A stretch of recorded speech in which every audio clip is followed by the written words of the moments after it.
episode 729 of the podcast. It is Swimming America, the Torres Sports Podcast presented by Betfred Sportsbook. It is Friday, June 30th, 2023. People, I hope everybody's doing well. I hope everybody is having a great day, and I hope everybody is ready for the final episode of the Torres Sports Podcast before the July 4th weekend. Hope many of you are traveling, spending time with family, fireworks, barbecue, whatever. Hey, do everybody a favor. Put the Torres pod on in the background. Although I will say today, we're going to dive into some pretty serious stuff here on a Friday going into the holiday. First off, there is another new report about insanity with behind-the-scenes stuff with Georgia football. We have talked about Georgia football. This is the biggest, wildest, craziest report that we have seen. And I'm telling you, I have been slow to blame Kirby Smart for a culture problem within the program. It is really bad. And when you hear the details, I think you're going to be blown away. From there, we'll take a quick break. A couple lighter college football stories. First off, interesting story out of Michigan, which has now just given up on even worrying about Ohio State. They are now focused on beating Georgia. I'll explain that. So a little bit of a lighter Georgia story after a serious one. An interesting little twist in the NIL saga on a national scale. And we'll wrap with Aaron Right, Aaron Wrong. Fun, easy way to wrap the week. Again, serious topic to start the show, but we will have some fun at the end of the show with Aaron Right, Aaron Wrong. Only other real piece of housekeeping before we get to today's show. Assuming nothing crazy happens over the weekend, this will probably be the last episode of the Aaron Torres pod until after the July 4th holiday.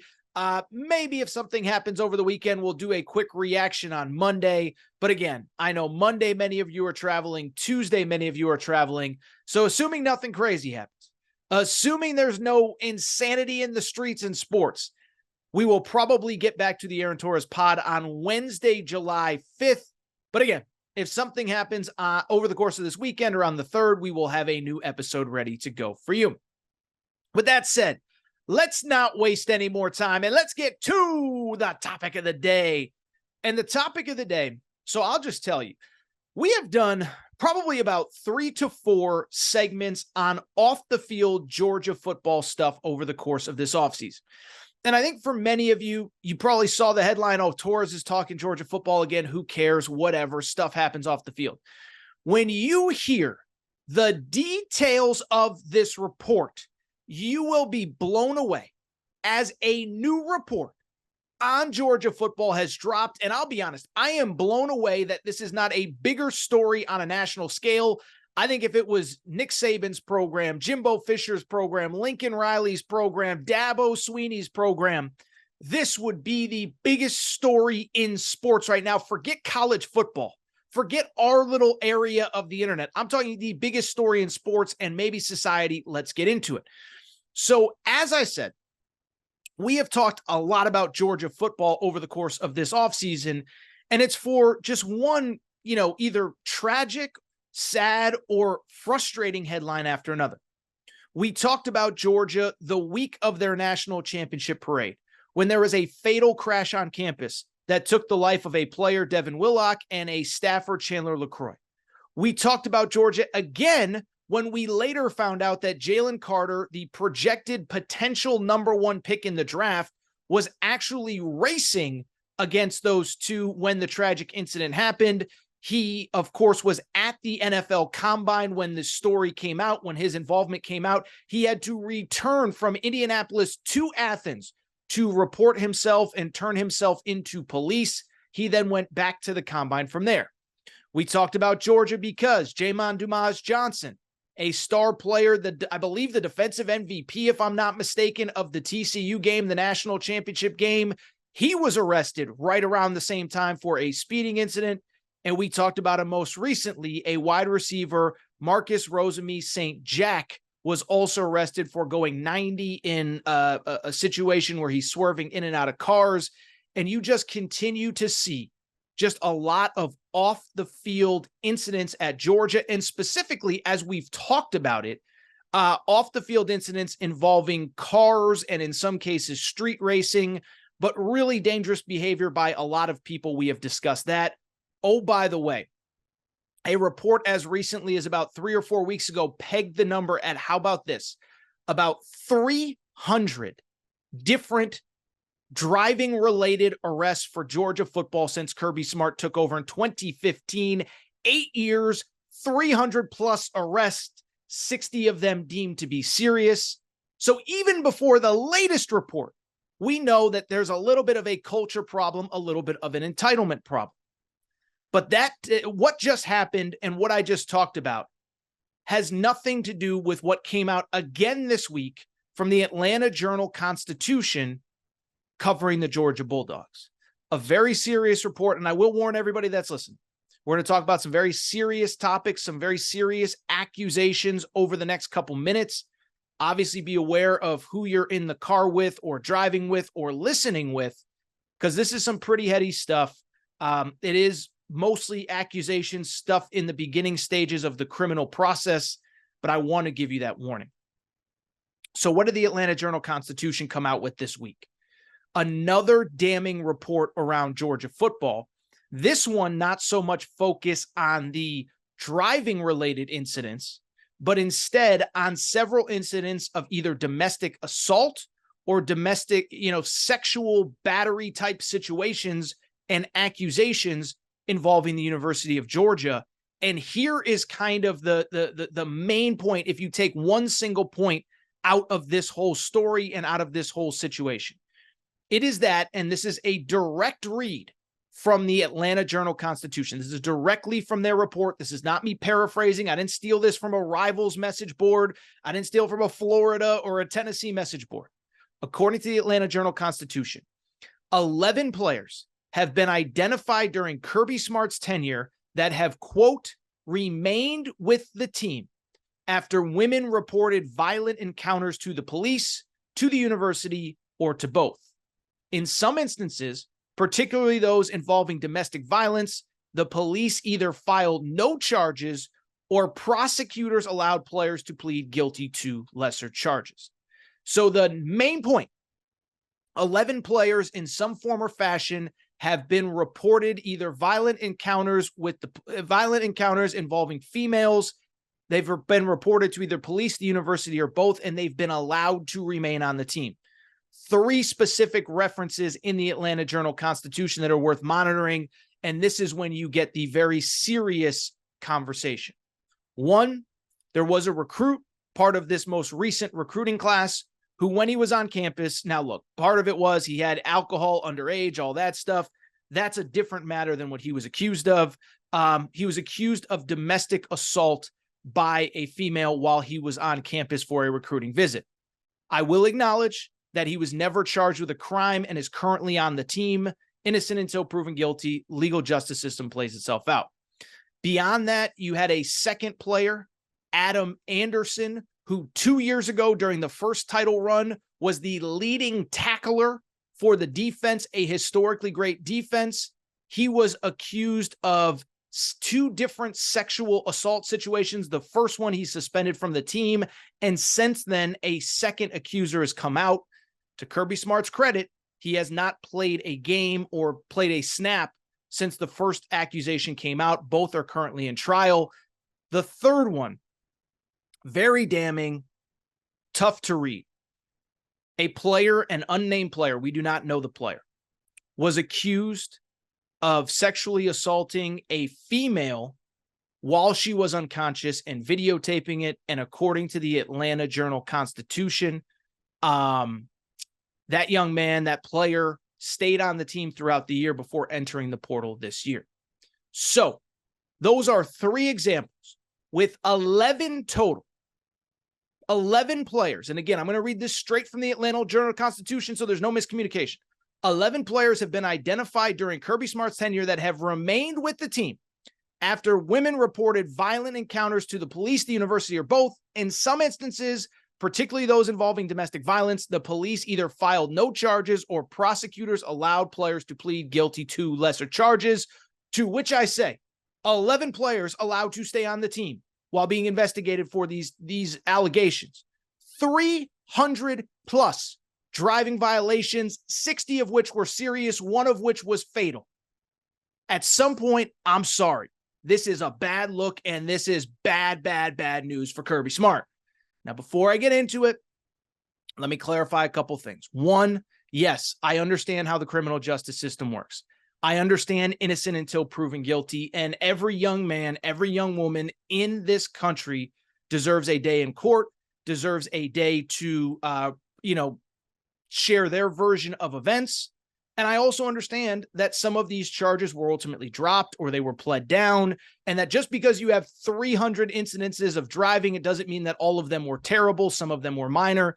And even with the sexual assault or domestic violence, again, innocent until proven guilty, and some, again, were either pled down or whatever.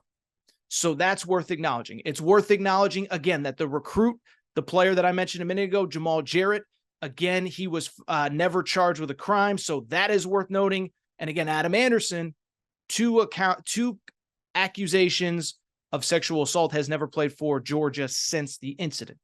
So I want to be fair, I want to be honest, but I also want to say this.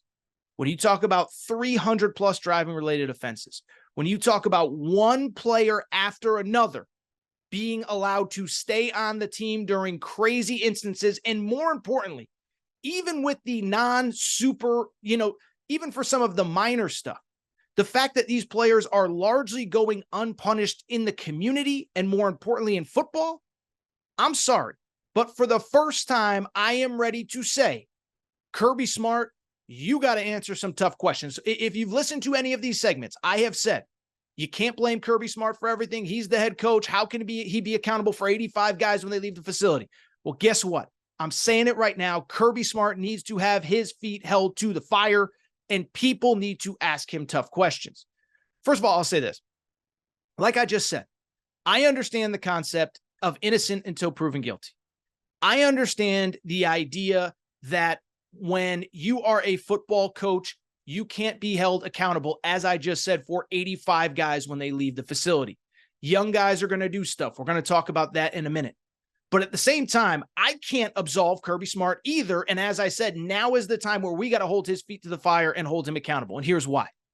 I don't care if you can't be a babysitter for 85 guys. You are paid $10.5 million a year to be in charge of this football program. And as they say, with great expectation comes great responsibility. With great power comes great responsibility. And right now, Kirby Smart is very clearly handling that responsibility between the white lines. He is not handling that responsibility outside of the white lines. By the way, these are the same things I said with Nate Oates, with Brandon Miller. I've always liked Nate Oates. I've always given him credit. But the fact is, when you bring a guy, or in the case of Nate Oates or Kirby Smart or whomever, when you bring guys on campus, I understand you can't be with them 24 hours a day, but you have to hold yourself accountable, and you have to hold them accountable for a basic level of human decency. And this is the part where I think Kirby Smart is failing. Remember, it's a two-way street in recruiting. Remember, when he goes into those homes, he promises that he is going to take care of individuals, mothers and daughters, or fathers and mothers' sons. I'm going to take care of them. I'm going to turn them into a man, all that good stuff. Well, here's the other thing about Kirby Smart. Again, you're paid $10.5 million a year. You are the face of this organization, for lack of a better term. And let me also say this. For the millionth time, I get you can't be with everybody 24 hours a day, but you have to be responsible for who you're bringing into the community. And right now, it's clear that he's either not bringing the right people into the community or not holding them to a high enough standard, which brings me to the second point. This is where I think Kirby Smart has failed, is that in most cases, not all, but in most cases, it does not appear as though these players are being held accountable at all in terms of football discretion. Kirby Smart has famously said many times, that punishment is handled internally. That punishment is handled internally. We're handling that internally. Well, how about this? I'll just give you one example of many that I could come up with. Last year, Kenny McIntosh, leading rusher for Georgia. You may remember that name, late round pick of the Seattle Seahawks. I believe he was a late round pick. Did you know that Kenny McIntosh in 2022, and I'm not speaking about him as a person or a character, or he's a good person or a bad person. I'm just stating a fact. In 2022, He got in a high-speed crash that sent an Uber driver to the hospital per the Atlanta Journal-Constitution. I'm not making this up. You can Google it per the AJC. A crash that sent an Uber driver to the hospital. A crash that was so violent that 2 tires flew off of the car that he hit. These are not my opinions. This is according to the Atlanta Journal-Constitution, okay? Do you know that Kenny McIntosh did not miss a game for that incident? He played in 15 of 16 games, or 14 of 15 games last year on the way to Georgia's national championship. The only game he missed was the middle of the season. Did not get suspended, nothing. I'll give you another example. Transfer, Ra Thomas, came from Mississippi State.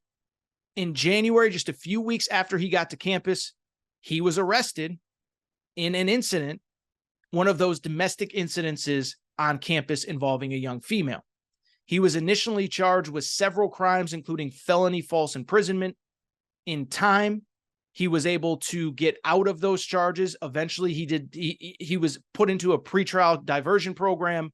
No further punishment. Again, I'll let the legal justice system say whether or not he should have been punished beyond that. That's not my space to say. What I will say, you know who was on the field for spring practice? Ra Thomas. This after facing felony charges a few weeks before. And so I could go on, but you can't tell me that Kirby Smart has zero culpability when he is bringing these individuals into campus, into town, and allowing them to behave the way that they are.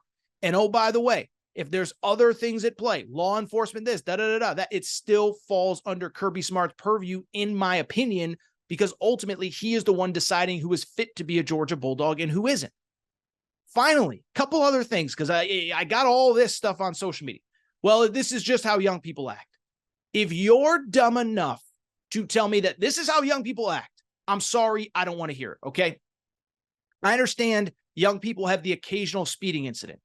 I understand young people do dumb things. I did dumb things all the time. If you've ever listened to this show, you know I'm far from a perfect person. I own the fact that I've made mistake after mistake after mistake, and I certainly made them when I was younger and just dumber, right? It's part of growing up. But 2 things. One, saying somebody's young and dumb is not an excuse for several of the behaviors that happened at Georgia, including, allegedly videotaping yourself with an unconscious woman. That seems unbelievably, just wildly, I can't even that. But beyond that, when you have so many driving incidences, I get the fact that these are young people, but when you now have hundreds, I'm talking hundreds, 300 plus according to the Atlanta Journal-Constitution, at some point, these young people do have to hold themselves accountable too, to be able to act accordingly, be smart, do the things that you need to do to stay out of trouble. Yet we've had 4, 5, 6 serious ones just since the end of the season. Oh, by the way, we've had a couple serious ones since a fatal crash back in January. Finally, let me say this, because I know I'm going to get a lot of this. Well, this happens at every school, and, this happens at every school, and you're just picking on Kirby Smart because he's winning. No, I'm not. I'm picking on Kirby Smart because he's letting his players get away with a lot of crap in Athens, okay? And I was thinking about this today. I don't know why this story isn't bigger. I'm actually kind of blown away by it. And let me even take it a step further. With this story, think about what I just told you. 11 players accused of domestic violence or sexual assault allowed to stay on the team. 300 plus players arrested for driving related incidences. You think that's happening everywhere? You think every coach is letting his players get away with that? Because I'm sorry, I don't. And I'm shocked that this isn't a bigger story, because if that was Nick Saban, same facts, same details, and it was Nick Saban, it'd be the biggest story in the sport. Now, you can argue, Nick Saban wouldn't answer questions or he'd get mad or whatever. Be the biggest story in the sport and maybe sports in general. Imagine if this was Texas A&M with Jimbo Fisher. Think about the coverage of what we think is, and we're not even sure. Remember last fall at South Carolina when 3 players were basically thrown off the team, and we believe it was because they were, but smoking weed in the locker room? Think about the coverage that got versus the coverage that this Georgia story is getting. I bet I am the first person that you are hearing details from. Imagine if this was, oh, by the way, Dabo Swinney, who everybody hates, Jim Harbaugh, who everybody hates, Lincoln Riley, who everybody hates. I don't know if it's because it's Kirby. He's non-confrontational. He doesn't say a lot to the media, doesn't do a lot of things to ruffle feathers. I am blown away that this isn't a bigger story. And I'm not saying Kirby Smart needs to be fired. What I am saying is he needs to be held more accountable for the guys he brings into Athens. He needs to be held more accountable for their behaviors in Athens. And God forbid, if they do something as bad as some of these accusations, at the very least, remove them from the program until things get solved. But there's some really bad stuff, some really bad accusations. And I think I've made my point at this point, okay? I think I've made my point. I'm just shocked this isn't a bigger story. All right, that's what I want to do. That was a big first segment. I want to take a quick break. And when I come back, I do want to switch gears to two lighter college football stories. Those first two ones were pretty heavy. I do want to talk about a lighter story with Georgia. Michigan now has worked in a beat Georgia segment into their practices. Insert your own jokes about, how you beat Georgia with what's going on off the field. And also, did you see the NCAA is now trying to put the toothpaste back in the tube on NIL? Did you see what Texas A&M's AD had to say about it? Two lighter stories. We'll be back. Had to get that Georgia stuff off my chest. Quick break, right back. Back to the show in a minute. But before we do, I want to welcome back our presenting sponsor, Betfred Sportsbook and the Betfred Sportsbook app. The NBA playoffs are here, and nobody has you covered quite like Betfred. By now, you know Betfred's story. Started in 1967 in the UK. Over 1,200 shops in the UK. They have since come to the United States and made a major splash. They are not only the presenting sponsor of the Aaron Torres podcast and all things Aaron Torres media, but also the Cincinnati Bengals, the Colorado Rockies, the Denver Broncos. And what I love about Betfred Sportsbook is that nobody takes care of their customers quite like Betfred. You've seen the Betfred Sportsbook suite at Bengals games. It is hopping. We have sent listeners of this show to Denver Broncos VIP tailgates. Betfred bettors have thrown out first pitches at Colorado Rockies games. Again, nobody takes care of you like Betfred Sportsbook does. And here is what they are doing for the NBA playoffs. How about this for a deal? Bet $50 on any game all playoffs long. Get up to $1,111 in free bets. Here's how it works. Download the Betfred Sportsbook app. Bet $50 on any game. You automatically get $111 in free bets.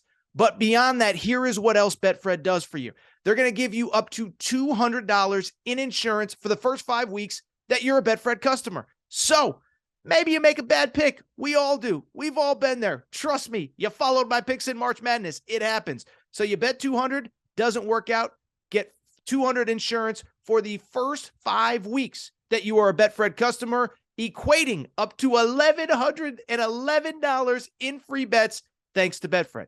Again, nobody takes care of you like Betfred does. Love working with them. They are the presenting sponsor of the Aaron Torres pod. Tell them Torres sent you. Download the Betfred Sportsbook app. All right, everybody. I am back. Good to be back.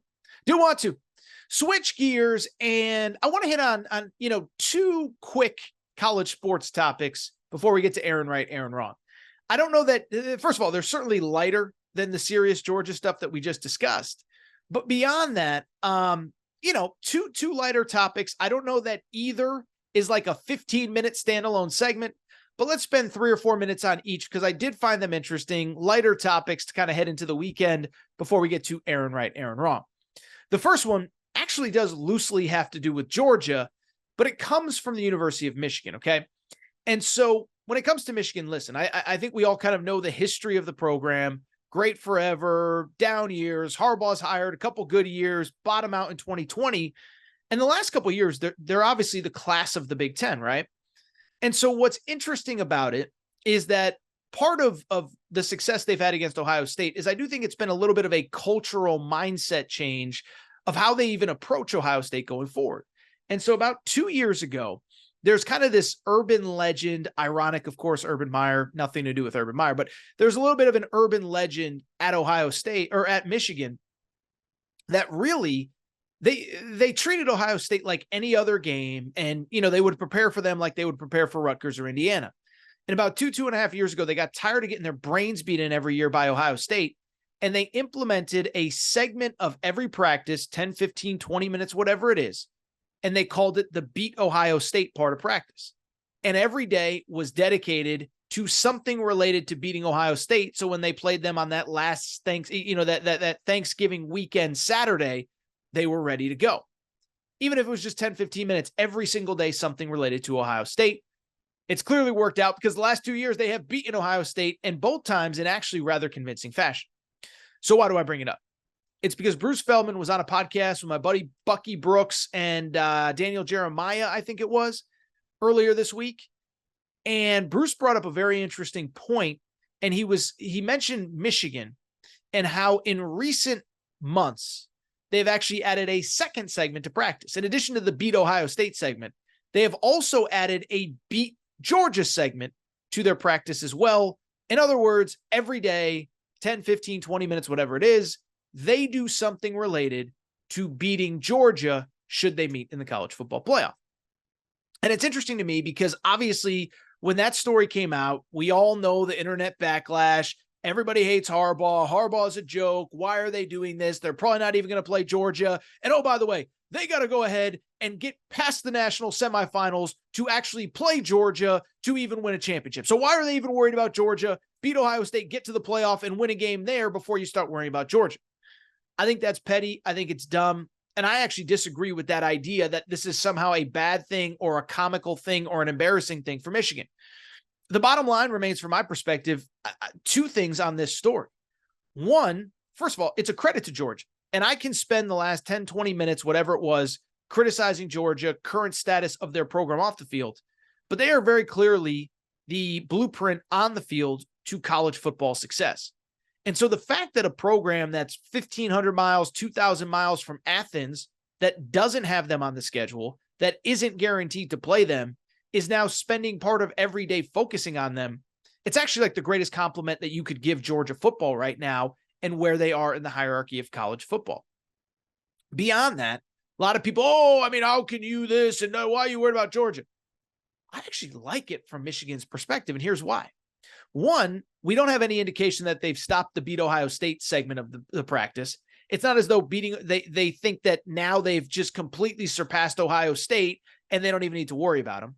They still know that basically any shot at a 14 playoff this year is going to run through Ohio State, and even a 12-team playoff in the future is going to as well. Still got to beat Ohio State, still got to beat Penn State, still got to beat Wisconsin. But to me, what I love about this is it's very clear that Michigan believes that there is one more level for their program to climb. We're very good. Then they went to beating Ohio State good, then Big Ten championship good. The last level is basically this. Georgia is the gold standard. If we can beat Georgia, it means one of two things. Either we played them in the national championship game and we just won a championship, or two, if we can beat Georgia, we can beat anybody in college football. And so I love the metaphor, and I love what this means. We are striving to compete with and beat the best program in college football. It's no longer just about beating Penn State, winning the Big Ten, even beating Ohio State. It's about something greater. It is about something larger. It is about being on the level of and eventually surpassing the best program in college football. So we'll see if Michigan even gets there. We'll see if Georgia gets there. Both teams are really good coming into the year. I would actually have them 1-2 going into the 2023 season. Michigan returns basically everybody off last year's team. Georgia returns most of their defense. But I love this story, and I didn't really get the pushback from people that were trying to argue that this was somehow some kind of dumb Jim Harbaugh. Like Harbaugh's one of those guys, right? No matter what he does, Harbaugh, he's such a clown. He's this, he's corny, he's whatever. Dude's a hell of a football coach. I love him. And I'll say this, we'll talk about it in an Aaron Right, Aaron Wrong in a minute. But if you had told me 2 years ago, if you had told me June 30th of 2021 that we'd be talking about Michigan coming off back-to-back wins over Ohio State, I wouldn't have believed you. If you had told me two things, in 2023, we're going to be talking about Michigan coming off back-to-back wins over Ohio State or Georgia coming off back-to-back national championships, I think I would have believed the Georgia element of it first. Shows how far Michigan has come. And as I said, I think there's one step left on the ladder for Michigan to reach, and I give them credit for trying to reach it. Really quickly, the other story that caught my eye, I found this one to be very interesting as well.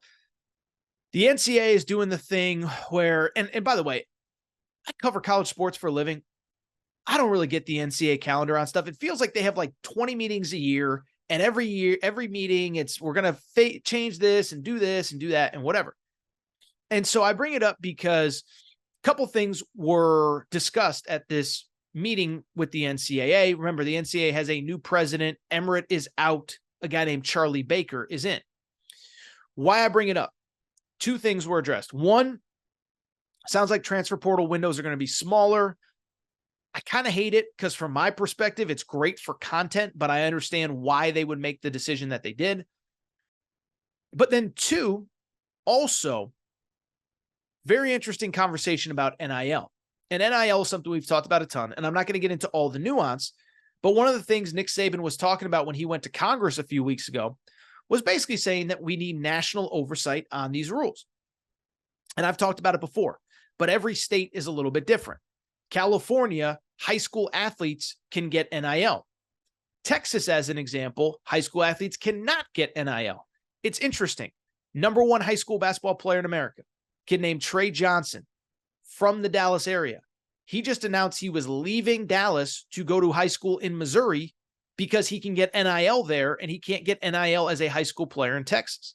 So everybody has slightly different laws and everybody is on an uneven playing field, and we can disagree whether it's right or wrong, but most of the power players want national oversight.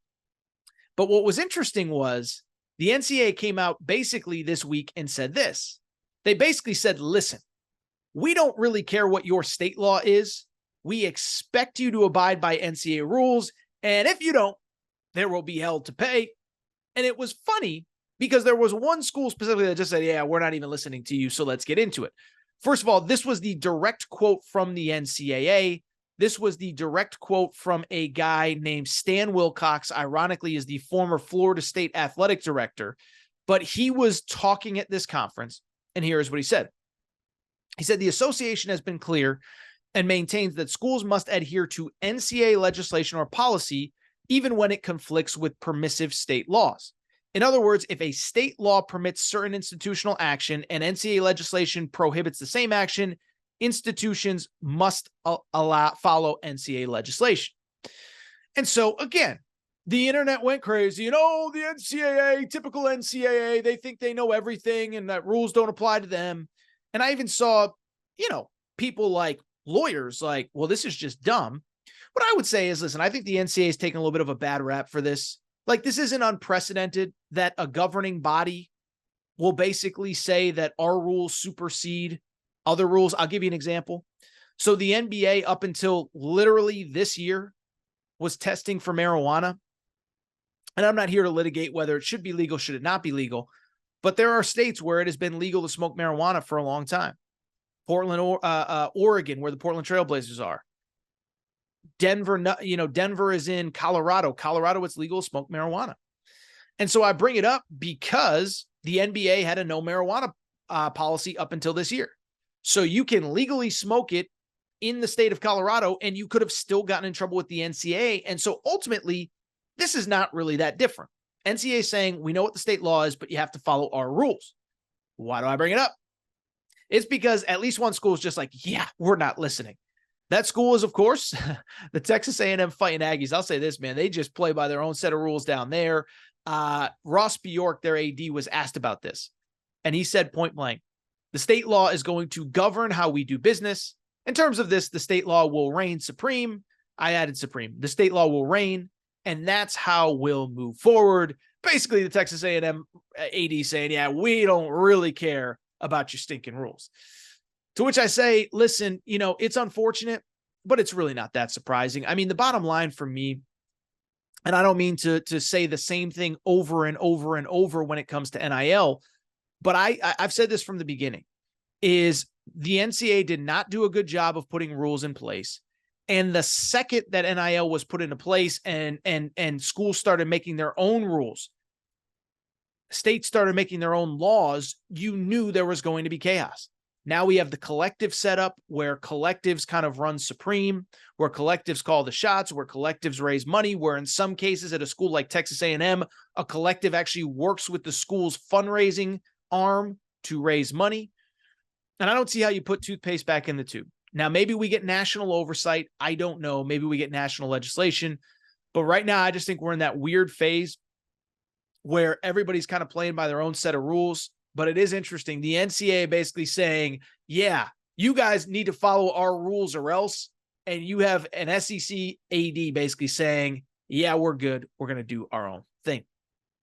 All right. Those are two quick topics. This is what I'm going to do. Come back. And when I come back, we're going to wrap America's favorite podcast segment, Aaron Right, Aaron Wrong. Lot to discuss here. Fascinating week in sports. We're going to hit on it all.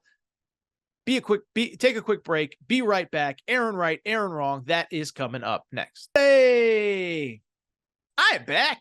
Good to be back. Final segment of the show. So good to be back. And I do want to go ahead and wrap with America's favorite podcast segment where Aaron was right, where Aaron was wrong. By now, you know the background to this segment. Yes, I stole this from my buddy Colin Cowherd. Colin does every single week where Colin was right, where Colin was wrong. And I decided to bring it to the Aaron Torres Sports Podcast for one very simple reason. It is because over the course of a week, a month, a year, nobody loves giving out hot sports takes more than your boy Torres, which is all well and good when I get them right. But here's the problem. I get a lot of stuff wrong too. And while I love to brag when I get stuff right, Torres told you this, should have listened to Torres. Torres said, Torres, da-da-da-da-da-da-da-da. I also have to own it when I whiff on stuff as well. And trust me, I whiff on plenty over the course of a week, month, year. And so because of it, every Friday we do where Aaron was right, where Aaron was wrong. Fun way to wrap the week, giving my best and worst takes of the week. Let's get to it. Where Aaron was right, where Aaron was wrong. Where Aaron was right. So like everybody, when Lincoln Riley was named the head coach at USC, I said, listen, it's a matter of if not when. This is just perfect coach, perfect school, perfect situation. Not surprisingly, Lincoln Riley has killed it, but why I am talking about it today is this. Lincoln Riley, early on in the process, has largely really taken advantage of the transfer portal. Caleb Williams, Jordan Addison, Mario Williams, this year, Bear Alexander from Georgia. But very quietly, I don't talk a ton of college football recruiting on this show.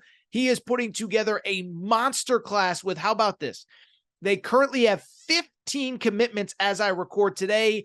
14 of them have come in the month of June. I bring it up to say that Lincoln Riley is now starting to recruit at an elite level. They now have the number 7 ranked recruiting class in the country. And it's not just wide receivers and running backs and quarterbacks. Just added an edge rusher from Georgia, 4-star guy that the SEC wanted. Just added a 4-star linebacker from Florida that everybody in the SEC wanted. These are the kinds of guys that USC has to add to build a national championship caliber program. I believe they are. And as I told you, I can't take too much credit for this because everybody told you. Lincoln Riley is going to work at USC. It is a matter of if not when that program is a powerhouse, not just producing Heisman Trophy winners and great offenses. I believe they will be competing for national championships before you know it. Where Aaron was wrong. So about a year ago, I remember talking about the NFL and their gambling policy when Calvin Ridley got suspended for a year. And at the time I said, listen, first of all, don't feel bad for Calvin Ridley. There's basically only 2 rules in the NFL. Essentially, if you want to play in the NFL, there's only 2 things that you have to abide by. Don't do something so stupid that you end up in jail on Sunday and can't report to the stadium. And don't bet on NFL games. And I said, this Calvin Ridley situation is bad. It's awful. It's terrible. But it's going to teach all these players a lesson that just don't bet on the NFL and don't bet on sports in general if you can avoid it. Well, I bring it up because, I was dead wrong. On Thursday, 4 more players suspended by the NFL for betting on the NFL, including Isaiah Rodgers, a running back from the Indianapolis Colts, who bet on his own team and over-under prop bet on rushing yards. What are we doing? Listen, I understand that some of the NFL's betting policies are a little bit weird. You can bet on sports that aren't the NFL, but not when you're at the facility. I get all that. The one thing you cannot do is bet on the NFL, and I thought once Calvin Ridley got caught doing it, it would stop everybody else. Instead, we got more guys doing it, more guys in trouble. Listen, I do think this eventually will get figured out, but I just bring it up to say, how dumb can you be? Don't feel bad for these NFL players. There's only one rule you got to abide by. You can't bet on the NFL. You certainly can't bet on your own team, yet we have guys doing it. Where Aaron was right. All right, let's go to college hoops really quick. Something I talked about on Thursday and or Wednesday, I should say, and something I've talked about really for about the last 2, 3, 4 years. When Eric Musselman got the Arkansas job, yes, I said it, home run hire. He is going to re-elevate this program to the elite of the elite in college basketball. Well, 3 straight second weekends in the NCAA tournament, and I thought there was a very compelling, interesting thing that happened this week when Arkansas drew Duke as its game in the ACC-SEC Challenge next year. Why is that important? It is because Duke is right up there with Kentucky as the biggest brand in college basketball, maybe include Kansas or North Carolina. There are very few mega brands that draw TV eyeballs regardless of who they are playing.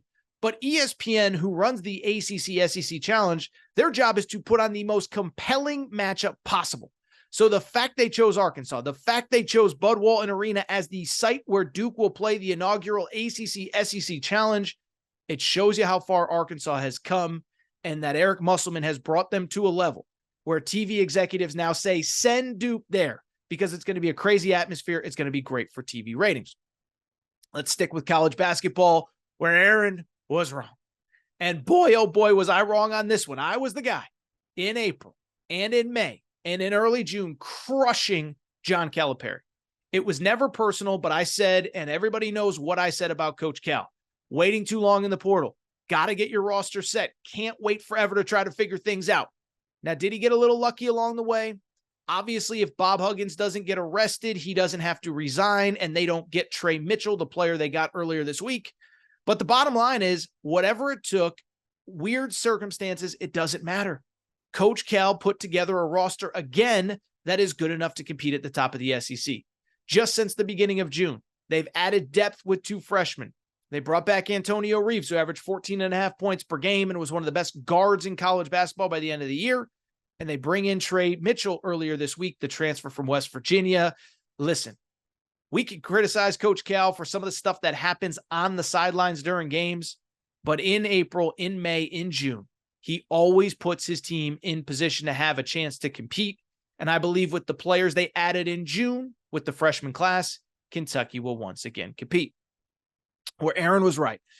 Let's go back to the top of the show and listen. All spring long, I've been saying, man, there is something not quite right at Georgia. But more importantly, why are people not covering this? Well, full circle, because we got another report from the AJC, the Atlanta Journal-Constitution, which we discussed earlier in the show. I don't need to go through everything, but I am blown away that more people are not talking about this and that this is not a bigger story. I'm convinced if the same details were about Nick Saban's program or Lincoln Riley's program or Dabo Swinney's program or Jimbo Fisher's program, this would be the biggest story in sports right now. The fact that all these accusations, all these arrests, all these reckless driving situations, and Kirby Smart is skating by, I feel like I'm the only one criticizing him at all. I don't get it. I don't understand it, but I've been saying it all spring long. Something weird going on at Georgia, dating all the way back to the tragic incident right after the national championship game. Can't believe more people aren't talking about this. Where Aaron was wrong. Another topic that we talked about earlier in the show, the Michigan putting a beat Georgia segment into their practices. And why I was wrong on this, I'll be blunt. In the 2020 season, I gave up on Jim Harbaugh. I was a huge Harbaugh guy, defender, supporter, right up until 2020 when it all fell apart. And I just said, look, that was year 5, year 6. Guys in college football don't have contenders in year 1 and year 2, bottom out in year 5, and then build back up. Only that's exactly what Harbaugh did. We are now at the point, back-to-back Big Ten titles, favored to win the Big Ten. Oh, by the way, they now are not, I don't want to say they're not worried about Ohio State, but they have a beat Georgia segment in their practice because they believe that Georgia is the last barrier to getting to where they want to go. I give Harbaugh credit. I had given up on him. I loved him, and then I hated him. He is back. He is rolling, and he apparently has a team that believes they are one step away. The only step left to climb towards the mountaintop is to beat Georgia.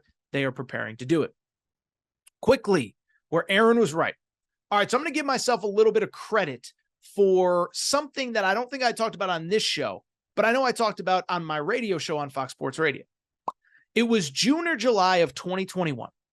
And I said at the time, I remember arguing with my radio partner, Arnie Spanier, why is Shohei Ohtani not a bigger story? Remember, 2021 was the year that he won MVP.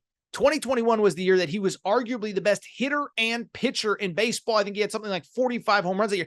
I said, why is no one talking about this? Then 2 or 3 weeks later, the Stephen A. Smiths, all those guys caught up. And now I'm here to say it again. Shohei Ohtani earlier this week had 2 home runs and 10 strikeouts in the same game. He is, in my opinion, the greatest living athlete that we have right now. Now, LeBron in his prime was a different deal. Maybe Messi or Ronaldo in their prime was a different deal. But right now, you have a guy that is the best hitter and maybe the best pitcher in baseball. You know how many unique skills you have to do that? The hand-eye coordination, the speed, the power, the arm strength. It's unbelievable what he is doing. I still believe we should be giving him more credit than he's getting. Shohei Ohtani is the greatest athlete we have on this planet. I love watching it. Where Aaron was wrong.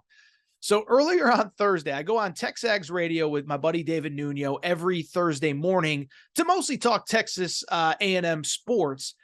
But at the same time, you know, David's a big NBA guy. He used to cover the Rockets in Houston. And so he asked me about Kyrie Irving and James Harden. And I said, I'll be honest, I don't really think there's a market for either one of them. I think it's time we just stop talking about them. And I bring it up to very simply say that after I got off with David Nuno, guess what happened? We get a report that Kyrie Irving is meeting with the Phoenix Suns, courtesy of Chris Haynes. And we get a report, courtesy of Shams and Adrian Wojnarowski, that James Harden wants a trade out of Philadelphia and that there are already suitors lined up. Listen, I'll be blunt. I think both those guys are losing players. I wouldn't hitch my wagon to either of them, specifically Kyrie Irving, but apparently talent trumps all, especially in the NBA. And apparently both of those guys might get another opportunity with another team this offseason. All right. I think it is time for me to officially get out of here. What a loaded, jam-packed episode of the Aaron Torres Sports Podcast. If you are not subscribed to the show, please make sure to do so. Apple, Spotify, Amazon Music, Google Music, wherever you listen to podcasts, make sure that you are subscribed. Make sure to rate and review the show. Go and give us a quick 5 stars. Let us know what you like, what you don't like, all that good stuff. Make sure you're following on social media at Aaron_Torres on Twitter, at Aaron Torres Pod on Instagram, Aaron Torres Podcast Questions at gmail.com, Aaron Torres Podcast Questions at gmail.com. That is all for today's show. That is all for June. Thank you guys and girls for your support. And we'll be back next week. Again, if something happens over the weekend, we'll be back on Monday.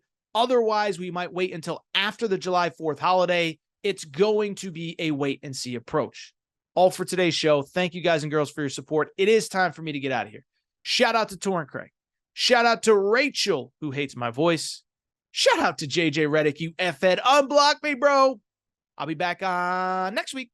Probably Wednesday, maybe Monday. New episode, Aaron Torres Pod.